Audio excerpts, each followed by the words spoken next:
प्रयागराज के संत सम्मेलन में सामने आए जो विवादित बयान, उनके बारे में हम आपको बता रहे हैं। बापू पर धर्माचार्य नरेंद्र आनंद सरस्वती ने विवादित बोले कोई राष्ट्रपुत्र हो सकता है, राष्ट्रपिता नहीं हो सकता, ये कहा उन्होंने। देश में झूठा इतिहास पढ़ाया गया है, ये भी कहा। झूठे इतिहास को बदलने की जरूरत है। हमारे देश में इतना इतिहासकारों ने झूठ और मिथ्या पढ़ाया कि दे दी आजादी बिना खड़ग बिना ढाल। तो ये पूरे भारत के 554 जिलों में जो शहीद स्मारक बने हैं, क्या झूठ बने हैं क्या? और अगर ये झूठ नहीं तो ये झूठ पढ़ाया क्यों गया? कोई राष्ट्रपुत्र हो सकता है, राष्ट्रपिता नहीं हो सकता। अगर राष्ट्रपिता है तो राष्ट्र माता कौन है, ये तो बताओ। इसलिए राष्ट्रपिता नहीं हो सकता, राष्ट्रपुत्र हो सकता है, राष्ट्रभक्त हो सकता है। इसलिए इतिहास सुभाष चंद्र भारत आजाद भारत के प्रथम प्रधानमंत्री थे, जो बटा भी नहीं था, और 15 देशों के लोग भारत को मान्यता दे चुके थे सुभाष चंद्र बोस को। इस इतिहास में संशोधन होना चाहिए और सुभाष चंद्र बोस को भारत का प्रथम प्रधानमंत्री घोषित किया जाना चाहिए। संजीव सिंह हमारे साथ एक बार फिर जुड़ गए। संजीव सिंह, क्या ये होना चाहिए? सुभाष चंद्र बोस को देश के पहले प्रधानमंत्री के तौर पर उनका नाम आए सामने, और इतिहास जो पढ़ाया जा रहा है अभी तक वो गलत पढ़ाया जा रहा है। मुझे हंसी आती है सुमेरा जी कि जो ये तथाकथित नरेंद्र आनंद सरस्वती जी धर्माचार्य बने हैं, इनको इतिहास की जानकारी ले लें। 1940 के झाड़ग्राम में सुभाष बाबू ने क्या कहा था? जब गेरुआ ओढ़े लोग पहुंचे थे तो कहा था बंगाल के लोगों को कि धर्म की आड़ में जो लोग त्रिशूलधारी आए हैं, निश्चित है कि इस आस्था के सामने आप झुक जाएंगे। लेकिन ये लोग धर्म के आड़ में जो राजनीति का व्यापार कर रहे हैं, इनको खदेड़िए। ये देश के गद्दार हैं। नहीं संजीव जी, क्या क्यों इस पर विचार नहीं हो सकता और क्यों इस पर बात नहीं हो सकती कि सुभाष चंद्र बोस को आप ये सम्मान दें, आप उसको एक्नॉलेज करें, आप उसको स्वीकार करें कि उन्होंने क्या उन्हें वो दर्जा दिया गया? क्या उन्हें वो दर्जा दिया गया? इस पर सवाल लगातार उठता है, और क्यों नहीं दिया गया? आप 30 सेकंड नहीं सुन सकती तो आप ही बोलते रहिए। सर मेरा सवाल है आपसे, अब आप बोलिए। गांधी जी को क्या राष्ट्रपिता सावरकर ने कहा था?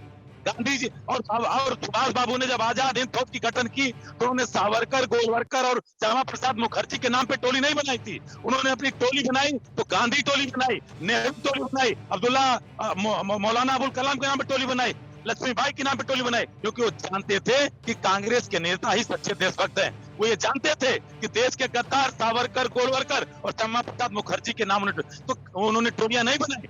कांग्रेस का सुभाष बाबू के साथ जो सम्मान दिया, तभी सुभाष बाबू के दिवंगत होने के बाद भी उनकी बेटी का बयान अभी 4 दिन पहले आया कि सरकार अगर सुभाष चंद्र बाबू का इतना सम्मान करती है तो कम से कम जो देश में चल रहा है उसके विचार पर भी सरकार चलती है, ज्यादा अच्छा रहता है। इससे बड़ा मुझे लगता है कि आपको सीख नहीं मिलेगी। ठीक है, लेकिन वापस इसी बयान का एक और हिस्सा जो राष्ट्रपिता महात्मा गांधी से जुड़ा हुआ है, उसके बारे में मैं संगीत रागी जी से एक बार फिर वापस बात करूंगी। संगीत रागी जी, हमने एक बार फिर सुनवाया क्या उन्होंने कहा।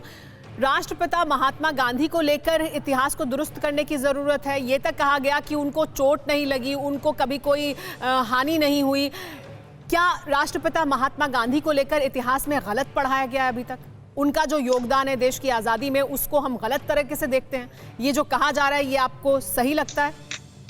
देखिए, मुझे तो इस बात पर हैरानी होती है कि इस देश में राम पर विमर्श हो सकता है, कृष्ण पर विमर्श हो सकता है, भगवान शंकर पर विमर्श हो सकता है। यदि गांधी जी के बारे में यदि कोई विमर्श हो जाता है तो एक तालिबानी मानसिकता है कि आप प्रोफेट के बारे में विमर्श नहीं कर सकते हैं। विमर्श तो हर संस्कृति का हिस्सा है। जब इस ऋषि, वेद का ऋषि जो है वो ब्रह्म को देखता है तो कहता है मैंने उसे प्राप्त किया है, लेकिन कहता है कि ये अंतिम निष्कर्ष नहीं है। गांधी जी पर भी सबके विचार अलग अलग हो सकते हैं। हम इसे क्यों मान लेते हैं कि उन्होंने अपमान किया? उन्होंने, उनकी कई ऐसी बातें हैं जो धर्माचार्यों ने बोली, उसे खारिज किया जा सकता है। आप बेहतर बौद्धिक तर्क दे सकते हैं, लेकिन जब ये बात होती है कि भारत एक अति प्राचीन राष्ट्र है, भारत की परंपरा और ये इसकी राष्ट्र की जो है नींव जो है वो हम 5000 साल पुरान ले आ रहे हैं। गांधी स्वयं कहते हैं, नेहरू स्वयं डिस्कवरी ऑफ इंडिया में लिखते हैं, ये प्राचीन राष्ट्र है। ठीक है, इस पर ये बात तब ये बात सुन लीजिए, मेरी बात जी। सुन लीजिए, 10 सेकंड और दीजिए। हाँ। हमको पढ़ाया जाता रहा कि आर्य बाहर से आए थे, ये तो पूरा इतिहास में पढ़ाया जाता रहा, इससे बड़ा कोई झूठ हो नहीं सकता। ये क्रिश्चियन मिशनरियों के हिस्टोरियंस लोगों ने, कॉलोनियल हिस्टोरियन ने किया था ताकि ये ब्रिटिश पार्लियामेंट में वहां का प्रधानमंत्री कह सके कि जैसे मुसलमान बाहर से आए थे वैसे ही ब्रिटिश आए थे, वैसे ही तो हिंदू आए थे। तो जितना मुसलमानों को रहने का अधिकार है कॉलोनाइज करने का, उतना ही जैसे हिंदुओं ने कॉलोनाइज किया वैसे ही हमको भी कॉलोनाइज करके वहां पर रहने का अधिकार है। तो ये जो थियरी है, इस गलत इतिहास को 70 साल पर इस देश के मानसिकता में झोंकना कौन किया? ठीक है, लेकिन हम वापस अपने आप को देखिए, हम बहुत इतिहास की चर्चा कर सकते हैं, लेकिन फिलहाल महात्मा गांधी तक सीमित रहते हैं। कोरोना धर्म नहीं देखता, जात नहीं देखता, अमीर गरीब ऊंच नीच नहीं देखता। कोरोना सिर्फ मौका देखता है, लेकिन आप उसे मौका मत दीजिए। बस इतना कीजिए, जब कभी दफ्तर से, बाजार से घर लौटिए तो इतना ख्याल जरूर रखिए कहीं आपके साथ कोरोना आपके घर तो नहीं जा रहा। भूलिए मत, कोरोना अभी जिंदा है।